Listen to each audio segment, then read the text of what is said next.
Mighty जय श्री राम में आपका स्वागत है। कैसे हैं आप सभी? आज हम लेकर आए हैं एक ऐसी मूवी जिसको देखकर हमें लगा कि ये मूवी हमने पहले अपने व्यूअर्स के लिए एक्सप्लेन क्यों नहीं की। थोड़ा दुख हुआ, लेकिन इस मूवी की तारीफ करने के लिए ना शब्द नहीं है। पर इतना तो हम बता ही सकते हैं कि ये एक रियल लाइफ स्टोरी है। हांगकांग में किंडरगार्टन स्कूल है जहाँ कुल मिलाकर सिर्फ 5 स्टूडेंट है, सिर्फ 5। और यही वजह है कि स्कूल में पढ़ाने के लिए कोई भी टीचर राजी नहीं होते। एंड बिना टीचर के स्कूल जैसे चलेगा तो सरकार इस स्कूल को बंद करने का फैसला लेती है। एंड तब एक टीचर इन बच्चों को पढ़ाने के इरादे से आती है, वो भी ना के बराबर सैलरी में। तो इस टीचर के आने के बाद उन 5 स्टूडेंट की लाइफ कैसे बदली जाती है, पूरे परिवार और पूरे इस गांव की लाइफ कैसे काया पलट हो जाती है, ये इसी मूवी की पूरी कहानी है। तो इस किसी भी कीमत पर ये जरा से भी स्किप मत कीजिएगा और मिस तो कभी भी मत कीजिएगा, क्योंकि ये एक सुपर 5 स्टार रेटेड मूवी है। और असल में ये मूवी दोस्तों सारी वीडियो जरा लंबा हो सकता है, उसके लिए सॉरी। और ये सोचकर हमें वीडियो बनाया तो जल्दबाजी में तो बिल्कुल भी मत देखिएगा, आराम से तबे से बैठकर इस मूवी को दिखाए। एंड इसमें जितना भी बन पड़ेगा उतने फीलिंग के साथ हम इसको एक्सप्लेन करेंगे। अब आप सोच रहे होंगे कि हम क्यों बोल रहे हैं, मतलब कि मैं अपनी पूरी टीम के साथ ये कह रही हूँ, क्योंकि ये मूवी बहुत स्पेशल मूवी है। और ठीक है, आज हम एक देखने वाले 2015 में रिलीज हुई एक हांगकांग इमोशनल ड्रामा मूवी जिसका नाम है लिटिल बिग मास्टर। हाँ, अगर आपको चैनल पर नए हो तो सब्सक्राइब जरूर कीजिएगा। एक ड्राइंग बनी होती है जहाँ पर देखते दीवार पे ड्राइंग बहुत सारी बनी होती है, उसमें कई बच्चे, पेड़, सूरज, मछलियाँ, तितलियाँ, सब चीजें बनी होती है। वक्त गुजरता है और देखते देखते वह दीवार पुरानी होने लगती है और दीवार में बच्चों की संख्या कम होती जाती है। आखिर में दीवार बहुत ही घिसी हुई लगती है और इसमें सिर्फ 5 बच्चे हैं। उनके चेहरे बहुत ही उदास हैं। शुरू में जो दीवार कलरफुल थी वो एकदम से ब्लैक एंड व्हाइट से दिखती है और यहाँ पर मूवी का टाइटल लिटिल बिग मास्टर डालकर होती है। मूवी शुरू हांगकांग के एक बड़े किंडरगार्टन स्कूल को दिखाते हैं जहाँ अमीर घर के बच्चे पढ़ते हैं। यहाँ बच्चों को 2 कैटेगरी में बांटा गया है। एक तो नॉर्मल स्टूडेंट्स जो ठीक ठाक पढ़ाई कर लेते हैं, दूसरे स्पेशल क्लास जिसमें वो बच्चे पढ़ते हैं जो 100 में से 100 नंबर लेकर आते हैं। ग्रेट यार, दूसरी एक्टिविटीज में भी नंबर 1 होते हैं दोस्तों। एंड इस स्पेशल क्लास में पढ़ रहे एक छोटे से लड़के को दिखाते हैं जो कि बहुत ज्यादा टेंशन में दिखता है। टीचर पूछती है बेटा क्या हुआ? वो कहता है कि मुझे 100 में से 100 नहीं, सिर्फ 98 मिले हैं। टीचर कहती है बेटा 98 भी अच्छे मार्क्स तो है, फिर तुम उदास क्यों हो? वो कहता है ये बात नहीं है, लेकिन मेरे घर में मुझे बहुत डांट पड़ेगी कि 100 मार्क्स क्यों नहीं आए। मम्मी पापा कहेंगे कि मैं किसी काम का नहीं हूँ। यहाँ से सीधा कट करके उसके पेरेंट्स को दिखाते हैं, जिन्हें उस बच्चे को टीचर ये वीडियो दिखा रही होती है और कहती है कि देखा आपका बेटा सिर्फ 2 मार्क्स के लिए डिप्रेस हो गया। कि दोस्तों आपको बता दूं कि उसके पेरेंट्स बहुत अमीर लोग हैं। उसका पिता कहता है कि हाँ तो 2 मार्क्स तो बहुत ज्यादा होते हैं, उसे दुखी तो होना ही चाहिए, इतने कम मार्क्स लेकर आया तो इसमें हैरानी की क्या बात है? दुख हो रहा है कि उसको तो होने दो। एंड तभी वहां पर ब्लू नाम की एक टीचर आती है। वो कहती है ये हैरानी की नहीं, चौंकाने वाली बात है सर, आपका बेटा आप दोनों को फेस करने से बहुत डर रहा है। उसने ये भी कहा है कि मैम आपको पैसे दूंगा टीचर, अगर आप प्लीज 2 मार्क्स मेरे ऐड कर दीजिए। देखा आपने, बताओ इस उम्र में वो इतना डिप्रेस हो गया कि आगे चलकर उसकी दिमागी हालत पता नहीं क्या होगी। इसलिए हम उसे स्पेशल क्लास से निकाल के रेगुलर क्लास में शिफ्ट करना चाहते हैं। यहाँ पर कम से कम वह खुश तो रहेगा और मार्क्स का प्रेशर भी उस पर नहीं रहेगा। फिर देखना वह अच्छे से पढ़ेगा। लेकिन कहाँ दोस्तों, अमीर पेरेंट्स को लुई की बातें अच्छी नहीं लगती, लेकिन स्कूल के हेडमास्टर भी वो पेरेंट्स को सपोर्ट करते हैं और उन्हें अलग में ले जाकर कहते हैं फिक्र मत कीजिए, हम इसे रेगुलर क्लास में नहीं डालेंगे। ये सारी चीजें लुई देख रही होती है और वह भी बहुत परेशान हो जाती है। उस बच्चे के लिए बताओ यार, पढ़ाई के नाम पर बच्चों पर मार्क्स का बोझ लाद रहे हैं। अभी ये बच्चों के फ्यूचर के लिए अच्छा नहीं है। लुई को दोस्तों इस स्कूल में बहुत अच्छी सैलरी मिलती है, लेकिन पैसों की खातिर वो ऐसा काम नहीं करना चाहती थी। उसको गलत लग रहा था, इसलिए वो इस्तीफा दे देती है। दूसरी ओर लुई के पति यंग को दिखाते हैं जो एक म्यूजियम एग्जीबिशन डिजाइनर है और म्यूजियम में बेहतर बनाने के लिए वो मिनिएचर मॉडल तैयार करना चाहते थे। लेकिन एक दिन उसको बताया जाता है कि अब उसे मिनिएचर डिजाइन करने की जरूरत नहीं है, क्योंकि सीजीए द्वारा मॉडल ही नहीं बल्कि इंटीरियर्स भी डिजाइन किए जा सकते हैं। मतलब यंग का यहाँ पर अब कोई काम ही नहीं था। वो बड़ा दुखी होता है, घर आकर अपनी वाइफ को लवी को बताता है कि मेरी नौकरी चली गई है। और वो भी कहती है कि यार हम दोनों ने लाइफ में सब कुछ एक साथ किया और अब नौकरी भी बताओ दोनों की एक ही दिन जानी थी, क्या हुआ? लेकिन दोस्तों फिर भी उनका चेहरा खिल जाता है, क्योंकि आज उनकी वेडिंग एनिवर्सरी थी। दोनों सेलिब्रेट करते हैं और साथ में एक फोटो भी खिंचवा लेते हैं। इस तरह 2 महीने बीत जाते हैं। लुई फिर फ्रेंच क्लास और को अटेंड करती है, जिम जाती है और कराटे भी सीखती है, जो मतलब एक तरह से खुश रहने की कोशिश करती है। लेकिन जब भी वो अपने स्कूल के पास से गुजरती है ना, तो वहाँ के बच्चों को देखकर उसे उन दिनों की याद आ जाती है, जब वो सुबह-सुबह स्कूल जाया करती थी। बच्चों का स्वागत करके उनको क्लास में भेजती थी और उस समय वो हँसी हँसी मतलब उन बच्चों की हँसी लुई के लिए एक तरफ का बूस्ट का काम करती थी। लेकिन अब लुई को लगता है कि जैसे-तैसे बस उसकी लाइफ कट रही है, वो खुश नहीं है अपनी लाइफ में। फिर वो खाना पकाकर यंग को देती है, लेकिन मानो यंग को ऐसा लगता है कि जैसे ये कच्चा है, और यंग सोच समझ जाता है कि इसको टीचिंग ही अच्छी है, इसका टीचिंग ही पैशन है, ये कुछ और काम नहीं कर सकती। इसके अलावा लुई का मन किसी और चीज में लग ही नहीं सकता। और एक दिन की बात है, जिम में लुई टीवी में न्यूज देखती है। उसमें रिपोर्टर बताती कि सरकार एक नई किंडरगार्टन स्कूल को बंद कर रही है, क्योंकि उसमें बहुत कम बच्चे हैं और उन बच्चों को किसी दूसरे स्कूल में भेजा जा रहा है। लेकिन मैं जिस स्कूल के सामने खड़ी हूँ, इसका नाम है यूएन टीन किंडरगार्टन। ये यंग लंग नाम के एक छोटे से गांव में है। यहाँ के हेडमास्टर और टीचर्स सभी ट्रांसफर लेकर दूसरे स्कूल में जा चुके हैं। स्टूडेंट्स भी दूसरे स्कूल चले गए हैं, लेकिन यहाँ बस 5 बच्चे ऐसे हैं जिनके परिवार के पास इतने पैसे नहीं है कि वो इनको दूसरे प्राइवेट स्कूल में ले जाकर पढ़ा सके। इसलिए बच्चे यहाँ पर रोज आते हैं, लेकिन बिना पढ़े लौट जाते हैं। सरकार इनके लिए एक टीचर ढूंढ रही है, लेकिन सिर्फ 4500 में यहाँ काम करने के लिए कोई भी टीचर तैयार नहीं होता। इसलिए सरकार जल्द ही इस स्कूल को बंद कर देगी। फिर उन दोनों के बच्चों के पेरेंट्स से बात करती है कि एक बच्चे के दादाजी से पूछती है, क्या आप अपनी पोती को इसलिए स्कूल नहीं भेज रहे हैं क्योंकि आपके पास उतने पैसे नहीं है? एंड तब वो बच्ची कहती है, आंटी वो मेरे दादाजी नहीं, मेरे पापा है। दूसरी बच्ची की माँ तो कहती है कि हमारी इतनी औकात ही नहीं कि हम अपने बच्चों को प्राइवेट स्कूल में पढ़ा पाए, अब हम करें भी तो क्या करें। एंड ये सारी चीजें लुई देख रही होती है, उसको बहुत अजीब फील होता है और वो तुरंत कार में लेकर उस किंडरगार्टन स्कूल में निकल पड़ती है। रास्ते में एक सफाई कर्मचारी से लुई उस स्कूल का रास्ता पूछती है, तो स्कूल तो कब का बंद हो चुका है मैम। नहीं, लुई कहती है कि नहीं मैडम, अभी टीवी पर देखा था कि वहाँ पर 5 बच्चे हैं जो पढ़ना चाहते हैं, तो वो उस स्कूल में जाने का रास्ता दिखा देती है। वहाँ के लोग बिल्कुल हैरान होते, क्योंकि अब तक वहाँ पर जो स्कूल को देखने सिर्फ रिपोर्टर्स आते थे, लेकिन ये कौन है जो इस स्कूल का पता पूछ रही है। लुई को देखते ही स्कूल बहुत ही बुरी तरह हालत में होता है, सब कुछ टूटा फूटा पड़ा होता है, लेकिन अंदर वो 5 बच्चे बेचारे टीचर का इंतजार करते करते सो गए थे। लेकिन एक चुटकी लुई को देखते ही मास्क पहन लेती है। असल में वहाँ बार बार रिपोर्टर्स आकर उनकी फोटो लेते रहते हैं, इसलिए बच्चे तंग आकर मास्क पहन लेते हैं ताकि इनका चेहरा दिख ना पाए। वो बाकियों को भी अलर्ट करती कि बुरे लोग आ गए, भाग जाओ यहाँ से। इसलिए बच्चे सारे कोने में छिप जाते हैं। लुई कहती है, अरे नहीं, मैं तुम्हें पढ़ाने आई हूँ, तुम्हारी टीचर हूँ मैं। फिर वो बाहर निकलते हैं। दोस्तों, लुई कहती है, लगता है मैं तुम्हें स्कूल आना बहुत पसंद है, तो मैं तुमसे कोई सवाल पूछूं, जवाब बताओगे? तो हाँ कहती है, हाँ बताओ मधुमक्खी के कितने पैर होते हैं? एंड तब वो धीरे से अपना चेहरा दिखाती है और एक चुटकी कहती है कि मधुमक्खी के 6 पैर होते हैं। वेरी गुड, तुम तो बहुत ही स्मार्ट हो, कहकर लुई पूछती है कि क्या मैं एक और सवाल पूछूं तुमसे? इस बार सारे बच्चे जोर से चिल्लाते हैं, हाँ पूछिए ना। अच्छा, तो ये बताइए कि स्पाइडर के कितने पैर होते हैं? एक कहती है 10, तो दूसरी कहती है 4।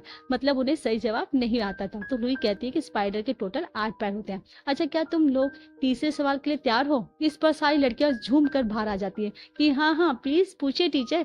लेकिन अचानक बादल गरजने लगते हैं, तो चूचू नाम की एक चुटकी अपने कान बंद करके रोती हुई है, मॉन्स्टर आ गए, प्लीज हमको बचाइए ना। ताकि सारी लड़कियों से समझ जाती कि यह कोई बालक है। वो इसके बाद अपने घर चली जाती है। तो फिर वो अपने पति से लुई से बातें करती है कि आज मैं न्यूज़पेपर देखिए, न्यूज़पेपर में ना ये 5 बच्चे हैं जो ये पढ़ना चाहती हैं, और वो ना उनको पढ़ाने के लिए कोई टीचर नहीं है, तो इसलिए मैं ना इन बच्चों को पढ़ाना चाहती हूँ। तो उसका पति भी कहता है कि चलो कोई बात नहीं, तुम अगर पढ़ाने चाहती हो तो इसमें मुझे कोई प्रॉब्लम नहीं है। तो कहते तुम्हें जो सही लगे तुम वो करो, मैं तुम्हारा सपोर्ट करूंगा। उन बच्चों के लिए भी हमें जो कर सकते हैं वो करेंगे। अगले ही दिन लुई उस गांव के लिए उसे मिलती है। लुई का वर्क एक्सपीरियंस देखकर वो दंग रह जाते हैं और पूछते हैं कि आपको तो उस स्कूल में 1 लाख सैलरी मिल रही थी और यहाँ पर सिर्फ आपको 4500, मतलब आप कैसे काम करेंगे? आप लुई कहती है कि देखिए सर, मेरे लिए 4500 से काफी है, मुझे बस उन लड़कियों को पढ़ाना है। वैसे और ज्यादा बच्चों को यहाँ पर दाखिल क्यों नहीं करवाते? तो टीचर, कोशिश तो हम कर रहे हैं, लेकिन यहाँ पर कोई आना ही नहीं चाहता। खैर, आप आई हैं तो शायद इस बहाने और भी बच्चे आ जाएं। तो दोस्तों, अगले दिन यंग और लुई मिलकर उस स्कूल को पूरी तरह से साफ कर दिया। यंग एसी ऑन करता है तो उसमें से धूल मिट्टी आती है। साफ सफाई करके लुई स्कूल के बाहर बच्चों को स्वागत करने के लिए खड़ी होती है। वहाँ चाय की दुकान में कुछ आदमी बैठे होते हैं। ये कहते हैं कि अबे ये तो स्कूल की नई टीचर है, क्या सुना है कि शहर में बड़े स्कूल में पढ़ाती थी, 1 लाख सैलरी थी, अब इसकी 1 लाख छोड़ के ये यहाँ पर क्यों आई होगी? मतलब दोस्तों, ऐसी बात कर रहे थे जैसे यहाँ पर टीवी रिपोर्टर आते हैं। तभी दूसरा कहता है कि हाँ हो सकता है यहाँ पर टीवी रिपोर्टर्स आते हैं, शायद ये उनके सामने अच्छा बनना चाहती हो। ये देखो मैं कितनी महान है ना, इतना बड़ा स्कूल है और इतनी अच्छी सैलरी छोड़कर इस गांव में सेवा करने के लिए आ गए।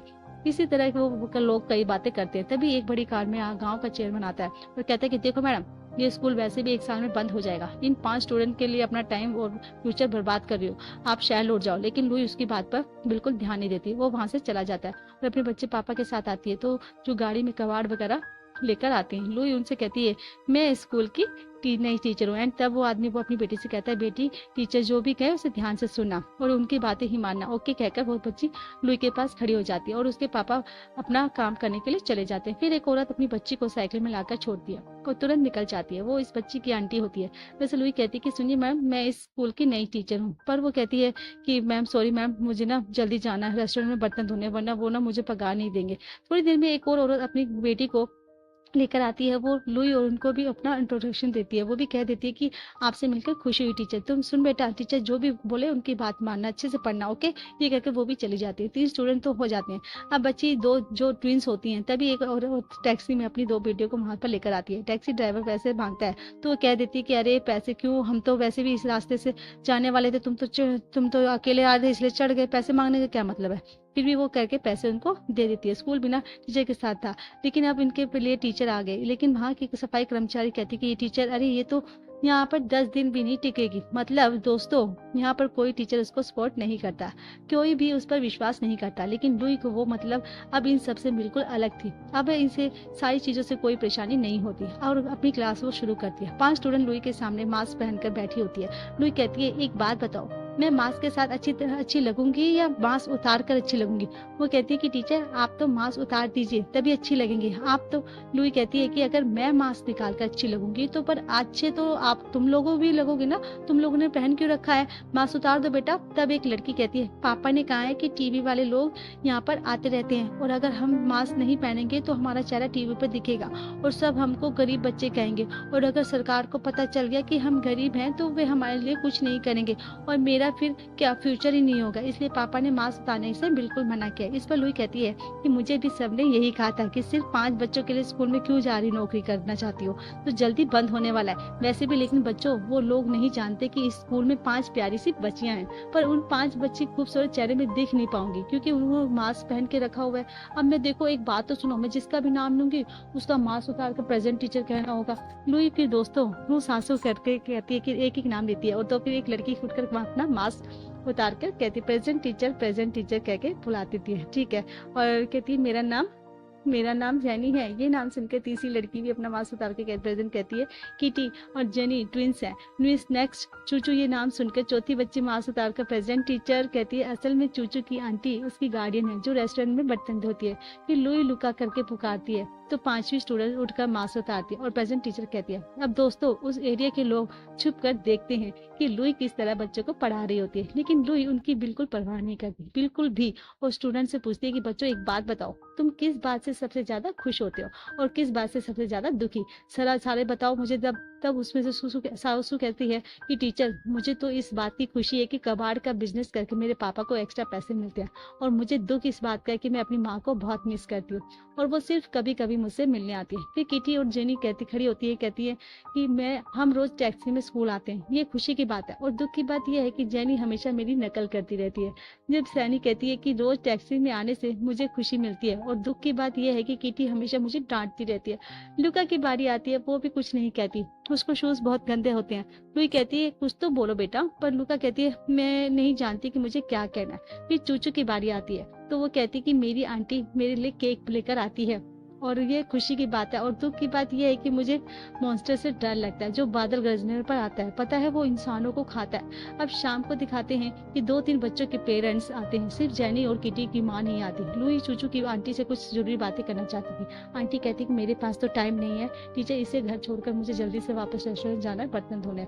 लुई कहती है कि प्लीज 2 मिनट रुके लगेंगे बस। चूचू को खेलने भेज देती है और आंटी से पूछती है कि चूचू बादल के गरजने से इतना डरती क्यों है, बताओ वो बादल गरजने को मॉन्स्टर क्यों कहती है, कुछ बताओ तो सही इसके बारे में। जब आंटी चूचू को एक नजर देकर लुई को बताती है कि चूचू का पिता मेरा भाई था, कुछ महीने पहले एक एक्सीडेंट में चूचू के पेरेंट्स मारे गए। उस वक्त बिजली गिरी और बादल गरज रहे थे, तेज बारिश भी हो रही थी। उनके मरने के बाद सारे रिश्तेदार चूचू को ठुकराने लग गए, हम तुम्हारी भी देखभाल नहीं करेंगे। तब मैंने कहा कि मेरे भाई की बेटी को तुम लोगों की देखभाल की जरूरत नहीं है, मैं कुछ भी करके इस बच्ची को पाल लूंगी। तब से रेस्टोरेंट में बर्तन धोकर मैं अपने चूचू को पाल रही हूँ। ये बच्ची घर की दीवार पर अपने माँ बाप की ड्राइंग बनाती है और पूछती है कि कब आएंगे। अब उसको मैं कैसे बताऊं टीचर कि तुम्हारे माँ बाप कभी लौट कर आएंगे ही नहीं, इसलिए मैंने कह दिया कि बादल गरजते हैं तो मॉन्स्टर आते हैं, वही तुम्हारे माँ बाप और पापा को लेकर गए हैं। रेस्टोरेंट में दिन रात काम करके मैं अपना और चूचू का पेट पाल लेती हूँ। मैं तो सिर्फ इतना ही चाहती हूँ कि मेरी चूचू अच्छे से पढ़कर तरक्की करे और उसका देख। इतने में उसकी आंटी चली जाती है और फिर थोड़ी देर देखते ही चीनी और किटी की माँ भी आ जाती है और कहती है सॉरी टीचर, पैदल आने में देर हो गई। कोई पूछती है तो उस टैक्सी में क्यों नहीं आई, तो तुम जिसमें सुबह आई थी उसको ड्रॉप कराने। वो कहती है कि वो ड्राइवर कुछ ज्यादा ही बोल गया था टीचर, उससे ऊपर से बहुत ज्यादा गंद पैसे भी मांग रहा था, इसलिए आज के बाद हम टैक्सी में कभी नहीं आएंगे। तब लुई कहती है अगर आपको एतराज ना हो तो मैं आपको घर ड्रॉप कर सकती हूँ। क्या पैसे? पैसे? अरे पैसे नहीं, मेरे घर के रास्ते में ही आपका घर पड़ेगा, तो इसमें पैसे लेने की कोई बात नहीं, कहकर दोनों बच्चों को और उनकी माँ को कार में लेकर जाकर छोड़ती है। और जब उनकी माँ कहती है कल से मेरी बेटियां स्कूल नहीं आ पाएंगे क्योंकि घर से स्कूल बहुत दूर होता है और रोज दोनों पैदल नहीं आ पाएंगे, ऊपर से मेरा पति कह रहा था कि लड़कियों को शिक्षा की क्या जरूरत है, उन्हें घर का काम सिखाओ। बस घर आते ही वो दोनों बच्चियों से कहती हैं कि टीचर को आखिरी बार गुड बाय कह दो बेटा। दोनों बहुत ही उदास हो जाती हैं लेकिन गुड बाय कहकर चली जाती है। लेकिन लू इनके पीछे जाकर देखती है तो पता चलता है कि स्कूल जाते ही दोनों बच्चियां यूनिफॉर्म में ही भी चेंज नहीं करती, अपने पेरेंट्स के काम में मदद करने लग जाती है। फिर लुई को देखते ही दोनों बड़ी खुश हो जाती है। तब लुई उन दोनों को और उनके पेरेंट्स से कहती है कि कल से मैं इन दोनों को टैक्सी ड्राइवर हूँ और मैं बन जाऊंगी इनकी, और इसको लेकर जाऊंगी और छोड़कर भी वापस आऊंगी। उनकी माँ की खुशी का ठिकाना नहीं होता और लेकिन कहती है आपको बेकार में तकलीफ होगी। टीचर कहती लुई कहती नहीं, तकलीफ की कोई बात नहीं, बस ये दोनों अच्छे से पढ़े और मुझे कुछ नहीं चाहिए। बच्चों के पापा एक कोने में मुंह फुलाकर खड़ा होता है और लुई भी कई कॉन्टैक्ट को कॉल करके बेहतर स्कूल बनाने की कोशिश करती है लेकिन कोई भी इसका साथ नहीं देता। स्कूल 1-2 महीने में जरूर बंद हो जाएगा। अगले दिन लुई किटी और जेनी को लेकर आ जाती है और चूचू की आंटी उसको स्कूल छोड़ जाती है। लेकिन अब तक लुका और हफ्सा नहीं आई थी। लुकास लोका के घर पर जाती है तो पता चलता है कि उसके घर के आसपास सारी जमीन एक प्राइवेट बिल्डर ने ऑक्यूपाइड का काम कर रहा है वहां पर। लेकिन लुका के पापा ने अपना घर बेचने से बिल्कुल भी इनकार कर दिया था। वो लैंड एजेंट को मार कर भगा रहे होते हैं और तो और एक एक्सीडेंट में उसका पैर भी कट गया होता था, वो चल भी नहीं पाते। अब लुका की माँ उन्हें बताती है कि ये लुका के टीचर है। कहीं लुई देखती है कि लुका एक जगह पे बैठी हुई थी। फिर लुई उसके पापा से पूछती है कि अगर आपको कोई मदद चाहिए तो मैं कर सकती हूँ। वैसे घर लुका के पापा कहते हैं देखिए मैम, हमें किसी की मदद की कोई जरूरत नहीं है। लुई कहती है कि एक बात सुनिए सर, लुका आज स्कूल नहीं आई लेकिन बच्चों के लिए एजुकेशन बहुत जरूरी होता है। इस पर तो दोस्तों वो चिल्ला रहा होता है कि लुका खुद स्कूल नहीं जाना चाहती और वजह मेरी नहीं बताना चाहती है, मैंने उसे मना नहीं किया। लुका सर पर हाथ फेरकर बड़े प्यार से पूछती है आज तुम स्कूल क्यों नहीं आई? बेटी तुम्हारे फ्रेंड्स तो तुम्हें बहुत मिस कर रहे थे, तुम स्कूल क्यों नहीं आना चाहती, बताओ बेटा। लुका रोते हुए कहती है मम्मी और पापा हमेशा लड़ते रहते हैं, अगर मैं स्कूल आ गई तो वो दोनों लड़कर मर जाएंगे और मैं अकेली हो जाऊंगी, इसलिए मैं उनको देखती रहती हूँ कि कहीं वह आपस में लड़कर मर ना जाए। बताओ यार, मासूम बच्ची के दिल में कितना बहुत बड़ा दर्द है और दुख भी ये जानकर तो लुई पिघल जाती है। उनको पेरेंट्स को भी बहुत शर्मिंदा महसूस होती है कि बच्ची के सामने लड़कर हमने बहुत बड़ी गलती कर दी। उसकी माँ सीने से लग जाती है, फिर बेटा तुम्हारी मम्मी पापा बिल्कुल भी नहीं लड़ेंगे। और यह कहकर वो लुका वहाँ के पेरेंट्स को देखती है नजर में, वो लुका से वादा करते हैं कि अब आइंदा कभी नहीं लड़ेंगे। लुई वहां से निकल जाती है लेकिन घर के चारों ओर मिट्टी का घेरा होता है और लुई मिट्टी को हटाने लग जाती है तो लुका भी उसकी मदद करती है। सब मिलकर मिट्टी को हटाते हैं। उसके बाद लुई वहां से चल निकलती है तो रास्ते में वो सासू अपने पापा का ठेला धकेल रही होती है और वहां जाकर अंदर गाड़ी की चीजों को कबाड़ खाने में डालती है तो वो आदमी को उसको 30 रुपए देता है। वो कहती है नहीं नहीं, सामान लेकर आई थी, उसके वेट के हिसाब से आपको 40 रुपए देने होंगे, इतने मतलब आप मेरे पापा को इसी तरह लूट रहे थे। इस पर वह आदमी कहता है कि ठीक है 40 ले लो। और दोस्तों पैसे लेकर वो सासू आराम से घर की ओर भागती है। लुई भी उसके पीछे पीछे उसके घर की ओर पाती है और उसे पुकारती है तो वो तुरंत बाहर आ जाती है और लुई को देखकर वो बड़ी खुश होती है कि अरे, फिर घर के अंदर लेकर जाती है। थोड़ी देर बैठो आप, मैं ना पापा ना बीमार के तबीयत ठीक नहीं है। तो वो देखती है कि किचन की स्लैब बड़ी होने के कारण उससे खड़ा नहीं हो पाया था तो उसने बर्तनों का टिफिन बनाकर उस पर खड़ी होकर वो खाना मैं टीचर के लिए बना रही होती है। और वो उसके पापा से बात करी तो कैसे मैं एक काम करता था, रेस्टोरेंट था मेरा बहुत बड़ा, लेकिन कुछ लॉस होने के कारण और इसकी माँ चाइना चली गई और उसके भाइयों के पास वो कभी कभी अपनी बेटी से मिलने आती है। और कितनी बार कहा है कि मेरे मम्मी से मिलना है, मम्मी से मिलना है, लेकिन मम्मी है जो इसकी आती ही नहीं है। बार बार मैं भी परेशान हो जाता हूँ, समझ ही नहीं आ रहा क्या होगा क्या नहीं, इसलिए मुझे काम मिलना बंद हो गया और फिर मैं ये कबाड़ इकट्ठा करने का काम करने लगा। एंड लुई कहती है आप टेंशन मत लीजिए, आपके लिए मेरे पास एक काम है। हमारे स्कूल का गेट अब बहुत पुराना हो चुका है, तो आप इसको दोबारा बना दीजिए, आप धीरे कीजिएगा, कोई बात नहीं, हमें कोई जल्दी नहीं है। अब वो कहते हैं कि टीचर टीचर बहुत ही पुराना गेट है, उसमें तो बहुत ज़्यादा टाइम लगेगा, अच्छा भी बन रहा है और ये चलो कोई बात नहीं, मैं बनाने की कोशिश करूंगा और बहुत कम पैसे भी लगेंगे, उसमें काम चल जाएगा। क्या वो कहते हैं कि देखो बाहर से खरीदेंगे तो बहुत महंगा पड़ेगा और वो कहते हैं एक नया गेट बना सकता हूँ, पैसे भी बहुत कम लगेंगे। आखिर उनको काम मिल जाएगा। इतने में दोस्तों सांसू की आवाज आती है कि पापा टीचर और दोनों के लिए खाना तैयार है। वो बन जा चुकी थी वो खाना लेकर आती है, खाना बैठकर खाते हैं। सांसू के पापा बताते हैं कि बेटा तुम्हारे स्कूल का जो गेट है उसे मैं ठीक करने वाला हूँ। तो सुसु वहाँ पर खुश हो जाती है, खिल जाती है, सच में वेरी गुड पापा कहकर वो बड़ी खुश हो जाती है। एंड इनके खिले हुए चेहरे को देखकर लुई की खुशी का ठिकाना नहीं होता। अगले दिन सभी स्कूल आ जाते हैं। लुई पूछती है कि एक बात बताओ तुम्हारे ड्रीम क्या क्या है। जेनी कहती है टीचर मुझे प्रिंसेस बनना है और ढेर सारे खूबसूरत ड्रेसेस पहननी है।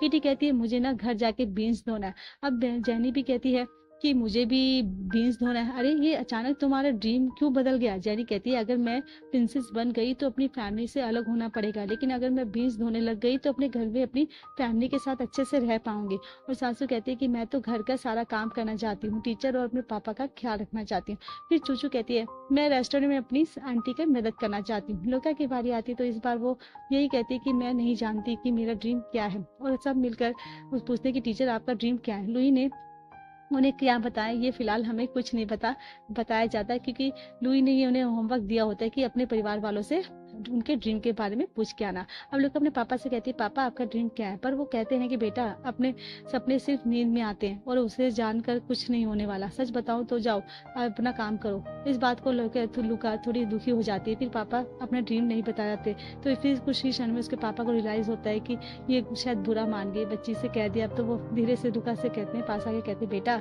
पापा का ड्रीम है कि एक सुपर फास्ट एथलीट बनूं और रेस में फर्स्ट आऊं। लुका भी वो सब कुछ इमेजिन करने लगती है और उसे लगता है कि अपने पापा को चेयर कर रही है। दूसरी ओर दिखाते हैं तो केटी और जैनी अपने से वही सवाल करती है, तो वो कहती है कि नहीं बेटा मेरा कोई सपना नहीं है। हाँ ऊंची आवाज में बोलकर अपने पापा को जगा मत देना।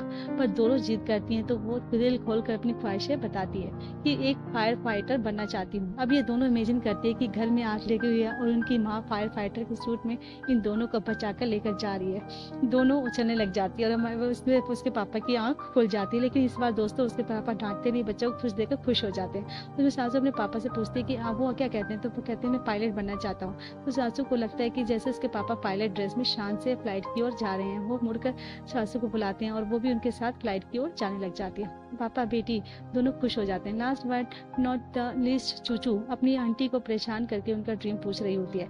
अब वो कहती है कि ये सारे बर्तन धोकर मैं घर जाकर सोना चाहती हूँ, यही मेरी ड्रीम है। तो बोलती है आंटी वो नहीं पूछ रही आपसे, आप क्या बनना चाहती थी, वो वाला ड्रीम बताइए। आंटी कहती है तो ठीक है सुनो, मेरा ड्रीम सुनकर हल्ला मत मचाना। वो बताती है कि मैं मिस हांगकांग बनना चाहती थी और चाहती हूँ कि जब मैं टाइटल जीतकर शान से चलूँ तो लोग तालियां बजाएं और मेरा स्वागत करें। सारी चीजें चूचू इमेजिन करती है। वो दोनों बड़े खुश होते हैं और चूचू आंटी के गले लगकर कहती है आप बहुत ब्यूटीफुल आंटी, और वो आंटी की कोशिश करती है और आंटी का जी भर आता है। अब ये पांचों स्टूडेंट इन सारे ड्रीम्स को एक पेपर में लिखकर स्कूल में चिपकाते हैं। कुछ दिन बीत जाते हैं। एक दिन तेज बारिश हो रही होती है और बादल गरजते हैं और क्लास में किटी कहती है मुझे बाथरूम जाना है। एंड टीचर ने उस पर बाकी सारों भी हाथ उठा लेती है, हमें भी बाथरूम जाना है। कहती है कि वहां जाकर देखती है तो बाथरूम की टॉयलेट भर चुका था और अंदर से गंदा पानी भी ऊपर से निकल रहा था। फिर वो उनको एक पास के पब्लिक टॉयलेट में लेकर जाती है, लेकिन रास्ते में बादल गरजते हैं तो चूचू को लगता है जैसे वो बादल नहीं मॉन्स्टर है। वो डर कर एक जगह बैठकर रोने लगती है। वो लुई को बताती कि मॉन्स्टर मेरे मम्मी पापा को पकड़कर ले गए थे टीचर। एंड तब लुई उसको सच बता देती कि बेटा बादल मॉन्स्टर नहीं होते और ना ही वो तुम्हारे मम्मी पापा को लेकर गए, तुम्हारे पेरेंट्स की तो एक्सीडेंट में डेथ हो गई थी। और ये सुनकर चूचू रोने लग जाती है। तब लुई समझाती है कि जिस तरह हम अपने पेरेंट्स को मिस करते हैं ना, वो भी तुम्हें मिस करते होंगे पक्का, लेकिन वो तुमसे नहीं मिल सकते बेटा, इसलिए बारिश और बादल का रूप लेकर तुम्हें देखने आते हैं। इसलिए तुम्हें बादलों से डरना नहीं चाहिए, बल्कि बारिश के पानी को छुओ और अपने मम्मी पापा से जो कहना चाहती हो वो कहो दो, क्योंकि ये जो बादल, ये पानी है ना, ये तुम्हारी बात को तुम्हारे पेरेंट्स तक पहुंचाएंगे। जो बारिश को छूती है और उसको उसका सारा डर गायब हो जाता है। फिर वह आसमान की ओर देखकर कहती है, मम्मी पापा आप फिक्र मत करो, मैं अपना ख्याल रख लूंगी। लुई चूचू को गले लगाकर उसे हिम्मत देती। तो अगले दिन होता है दोस्तों संडे, यानी मौज मौज का डे। अब लुका के पेरेंट्स तो यह देखकर चौंक जाते कि उन्हें जो बिल्डर घर खाली करने के लिए धमका रहा था और उसके आदमी को पुलिस अरेस्ट करके लेकर जा रही थी। तभी एक पुलिस ऑफिसर लुका के पेरेंट्स को बताता है कि लुई टीचर ने इसके बिल्डर के खिलाफ कंप्लेंट की थी कि ये इलीगल लोगों से उनकी जमीन छीनने की कोशिश कर रहा था, इसलिए हम इसको अरेस्ट करके लेकर जा रहे हैं। आगे से आपको कभी भी परेशान नहीं करेंगे। सुनकर लुका के पेरेंट्स की खुशी का ठिकाना नहीं होता। उनको आजादी मिल जाती है। फिर लुई बच्चों को उनके परिवार वालों के साथ पिकनिक पर लेकर जाती है, जहाँ सभी बहुत मजे करते हैं। लेकिन तब गांव का चेयरमैन आकर कहता है कि जितना एंजॉय करना है कर लो, बस 2-3 महीने की बात है, उसके बाद तो फिर सारे स्टूडेंट ग्रेजुएट करके एलिमेंट स्कूल चले जाएंगे, सिर्फ 4 स्टूडेंट बचेंगे। 5 से कम बच्चे वाले स्कूल को तो वो सरकार बंद ही करवा देती है। ये देखकर वो चला जाता है। तभी वहाँ पर स्पेशली एबल्ड बच्चों का एक ग्रुप पिकनिक बनाने आया होता है। वो बच्चे लुई के स्टूडेंट्स मिलकर मजे करते हैं। उनकी टीचर जो खुद स्पेशली एबल्ड होती है, वो लुई से कहती है कि मैंने आपके बारे में बहुत सुना है और टीवी पर भी आपको देखा है। 5 स्टूडेंट बहुत ही लकी हैं जिन्हें आप जैसी टीचर मिली है। लेकिन लुई कहती है मुझे डर है कि सरकार स्कूल को बंद कर देगी। एंड तब वो टीचर कहती है जैसी अच्छी सोच वाली टीचर की वजह से ना सिर्फ इन बच्चों की लाइफ सुधरेगी, बल्कि उनके परिवार, उनका पूरा गांव तरक्की करेगा। ये मेरा पूरा विश्वास है कि बस कभी हिम्मत मत हारना। एंड इस टीचर की बात से अब लुई के अंदर एक नया विश्वास आ जाता है। अगले साल आखिर आ चुका है, वो तो जिसके साथ वो 5 स्टूडेंट में से एक ही भी कम हुआ तो सरकार स्कूल को बंद कर देगी। इसलिए लुई आने जाने वाले साल के लिए स्टूडेंट्स को एडमिट करने के लिए जगह जगह नोटिस बांटती है। और फिर 5 स्टूडेंट के ग्रेजुएशन डे के लिए लुई उनको एक डांस परफॉर्मेंस सिखाती है, जिसकी वह प्रैक्टिस करने लग जाते हैं। यहाँ लुका के पापा एक वॉकी टॉकी बनाते हैं, जिसको देखकर ना जाने क्यों लुका खुशी से नाचने लग जाती है। दूसरी ओर पापा वो नया गेट बना देते हैं और जिसको फिक्स भी कर देते हैं। वो कहते हैं कि ये गेट अब अगले 30 साल तक एकदम स्ट्रॉन्ग रहेगा, रिपेयर करने की भी जरूरत नहीं पड़ेगी। सुनकर लुई बड़ी खुशी होती है, लेकिन उसका तो झूम उठती है कि मेरे पापा ने ग्रेट है। इसी बीच यंग को चिंता होने लग जाती है, क्योंकि स्कूल का सारा काम करने की वजह से लुई ने अपनी सेहत का जरा भी ख्याल नहीं रखा था। उसकी बॉडी में ट्यूमर जैसा कोई डायग्नोज किया गया था, उसे निकालने के लिए ऑपरेशन भी किया गया था। लेकिन कई महीनों से वह अपनी मेडिसिन ठीक समय से नहीं ले रही थी, क्योंकि वह स्कूल में इतनी बिजी थी। अब यंग को डर था कि कहीं लुई को कुछ हो ना जाए। लेकिन लुई फिर भी कहती कि मैं सिर्फ उन 5 बच्चों के लिए नहीं लड़ रही, मैं उन जैसी कई हजारों बच्चों के लिए लड़ रही हूँ जिन्हें पढ़ने की चाह है, लेकिन टीचर्स और स्कूल नहीं है जो कम पैसों में उनको शिक्षा दे पाए। हमें उस स्कूल को बचाना ही होगा कैसे भी करके। सुनकर यंग भी उसे सपोर्ट करता है और ग्रेजुएशन डे पर से पहले ओपन डे सेलिब्रेट किया जाता है और नए एडमिशन का स्वागत सबने मिलकर स्कूल को बहुत अच्छे से सजाया होता है। और स्टूडेंट्स और उनके पेरेंट्स नए स्टूडेंट का इंतजार करते हैं। लुका के पापा के पास वॉकी टॉकी होता है और सारा वॉकी टॉकी लुका के पास भी। जैसे ही कोई कार से कोई और आएगा तो उसके पापा वॉकी टॉकी से उसने इन्फॉर्म कर देते हैं कि सभी बच्चे नए आ रहे हैं। सुनकर सभी बड़े खुश हो जाते हैं, क्योंकि अगर नए स्टूडेंट्स आ गए तो फिर ये स्कूल इसको बंद होने से कोई नहीं रोक सकता। लेकिन जो पेरेंट्स जाता है और वह स्कूल को देखकर चला जाता, क्योंकि वे अपने बच्चे को इस पुराने स्कूल में एडमिट नहीं करना चाहते थे। सब उदास हो जाते हैं। लुई कहती है डोंट वरी, वहीं दूसरा कोई और आ जाएगा। तो तभी लुई का एक पुराना दोस्त उसे कॉल करके कहता है कि जरूरी बात करनी है तुमसे। एक लुई बच्चों से कहती है मैं ना भी 1 घंटे में लौट कर आ जाऊंगी। बच्चों अगर कोई नया स्टूडेंट आ गया तो उनका स्वागत जरूर अच्छे से करना। लेकिन तभी लुई अपने दोस्त से मिलने जाती है तो वहाँ पता चलता है कि लुई के बारे में टीवी पर देखा था। तो वह जान गया था कि लुई की बहुत पब्लिसिटी हो रही है और वो उसका फायदा उठाकर अपने नए किंडरगार्टन स्कूल में नौकरी देना चाहता था। वो कहता है कि देखो तुम्हें लाखों में सैलरी मिलेगी। लेकिन दोस्तों लुई कह रही थी कि तुमने शायद मुझे समझा नहीं, शिक्षा पैसों से खरीदने की चीज नहीं होती और ना ही टीचिंग। अब स्टूडेंट्स पढ़ लिख कर एक अच्छी पोजीशन पर घर पहुंचते हैं तो वो अपने माँ बाप के बाद अपने टीचर्स का नाम लेते हैं। ऐसी ऊंची जगह होती है टीचर्स की। लेकिन तुमने टीचिंग प्रोफेशन को पैसे से मापने की कोशिश की है। लाखों की फीस भरने वाले हजारों बच्चों को पढ़ाने के बजाय मैं उन 5 बच्चों को पढ़ाने में प्राउड फील करती हूँ। समझ रहे हो ना, क्योंकि उनके पास पैसे नहीं है लेकिन पढ़ने की चाह है और मैं उनके लिए उनके स्कूल को जिंदा रखने के लिए आखिर सांस तक लड़ूंगी, कोशिश करती रहूंगी। दोस्तों खाकर वापस अपने स्कूल जाती है और वहाँ पर अब तक कोई भी एडमिशन नहीं आया था। ये सुनकर वहाँ पर वो बेहोश हो जाती है। अचानक बेहोश होने के बाद वो डॉक्टर कहते हैं कि काम की वजह से लुई बहुत ज़्यादा स्ट्रेस में थी, इस वजह से उसका ट्यूमर आ गया है और दूसरा और ऑपरेशन करना पड़ेगा। ऑपरेशन के बाद लुई का आराम करने की ज़रूरत होती है। उसके बाद यंग सारा सारा जो काम होता है लुई का वो खुद करता है और वहाँ के लोग भी उस पर सपोर्ट करते हैं, जल्दी ठीक होकर वापस आ जाए ताकि ये मेरा सपना हो जाए। और वो उस चार्ट पेपर को बोर्ड पर टांग देता है। दूसरी ओर गाँव के लोग भी बहुत ज़्यादा मदद स्कूल को सपोर्ट करते हैं। ऐसे ही इसलिए कोई अलावा कोई बच्चा ही नहीं जो स्कूल आ पाए, इसलिए उसको बाहर स्टूडेंट्स को यहाँ पर लाना बहुत जरूरत है। इसको बहुत मिस करते हैं। आखिर सिचुएशन में पूरा लाइट ठीक हो जाती है और स्कूल के लिए निकलती है। पर स्कूल के आगे चेयरमैन खड़ा होता है और कहता है याद है ना आज आखिरी दिन है मैडम, और आज एक बच्ची तो ग्रेजुएट होकर निकल जाएगी, फिर 4 बच्चों के लिए स्कूल नहीं चलेगा, बंद हो जाएगा। लेकिन लुई उसे अनदेखा करके अंदर जाती है। तो वहाँ 5 बच्चों के पेरेंट्स उस गार्डियंस लुई का स्वागत करते हैं। फिर सब बैठते हैं तो 5 स्टूडेंट डिफरेंट कॉस्ट्यूम में लुई का सिखाया हुआ डांस परफॉर्मेंस करते हैं और ये देखकर तो सभी वहाँ इमोशनल होते हैं। वहीं पर कई लोग भी आ जाते हैं गांव के और बाहर सब देख रहे होते हैं। जैसे उनका परफॉर्मेंस खत्म होता है तो गांव के सारे लोग उनके लिए तालियां बजाते हैं। बच्चे कहते हैं कि सिर्फ इस परफॉर्मेंस के लिए हमने आपने आंसू रोके थे टीचर, क्या अब हम हो सकते हैं, क्योंकि हम आपको मिस कर रहे थे। लुई से भी रहा नहीं जाता और वह जाकर बच्चों से लिपट जाती है। उन्हें देखकर सिर्फ पेरेंट्स नहीं बल्कि गांव वाले भी बहुत आंसू रोक नहीं पाते अपने, और वहीं पर उठकर सबको बताती हैं आज लुका ग्रेजुएट करके एलिमेंट्री स्कूल जाने वाली है। एंड वो लुका को ग्रेजुएशन गहन पहनाती हैं। एंड लुका के पेरेंट्स खुश भी होते हैं और दुखी भी, क्योंकि अब उनकी बेटी लुई जैसी टीचर के पास कभी नहीं पढ़ पाएगी। लुई कहती है कि मैं 20 साल से मैं एक टीचर हूँ, मैंने कई ग्रेजुएशन अटेंड किए हैं, लेकिन आज तक ग्रेजुएशन मेरे लिए सबसे अहम है। आज मैं सच में प्राउड फील महसूस कर रही हूँ। लुका बहुत ही अच्छी स्टूडेंट है और मुझे पता है कि वह एलिमेंट्री स्कूल में जाकर भी इस तरह से अच्छे से पढ़ेगी और तरक्की करेगी। वो कहकर नीचे जाकर बैठ जाती है और अब लुका अपने एजुकेशन की स्पीच देते हुए कहती है स्कूल से हमारे सारे फ्रेंड्स चले गए, हमारे टीचर्स भी हमारे छोड़कर चले गए, हम 5 यहाँ पर अकेली थी और बहुत उदास थी। लेकिन जब एक टीचर आई उन्होंने हमें बहुत सारी चीजें सिखाई, उनके साथ हम बहुत खुश थे। हम टीचर अपनी टीचर से बहुत प्यार करते हैं। मैं एलिमेंट्री स्कूल में जाकर पढ़ूंगी, टीचर कहकर वो लुई के पास जाती है और कहती है जब भी आप मुझसे मेरे सपने के बारे में पूछती थी तो मुझे पता नहीं था कि मेरा सपना क्या था, पर आज मुझे पता चला कि टीचर मेरा सपना क्या है। मैं खूब पढ़ूंगी और बड़ी होकर आपकी तरह एक अच्छी टीचर बनूंगी।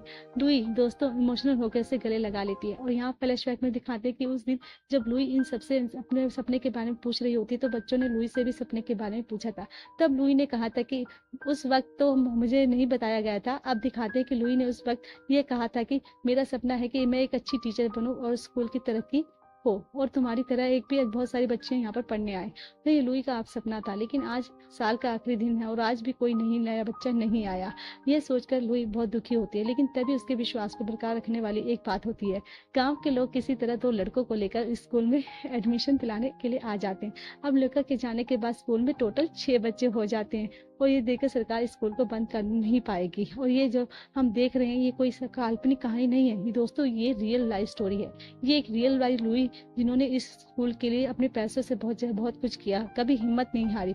जो स्कूल बंद होने वाला था उसे अकेली टीचर ने जिंदा रखा और उन्हीं की कहानी है ये दोस्तों। ये मूवी रियलिटी में आज मूवी में 64 में से सबसे ज्यादा बच्चे पढ़ रहे थे। यहाँ पर इतना ही नहीं, अब वो मैच एक किंडरगार्टन स्कूल नहीं बल्कि एक चाइल्ड केयर सेंटर भी है।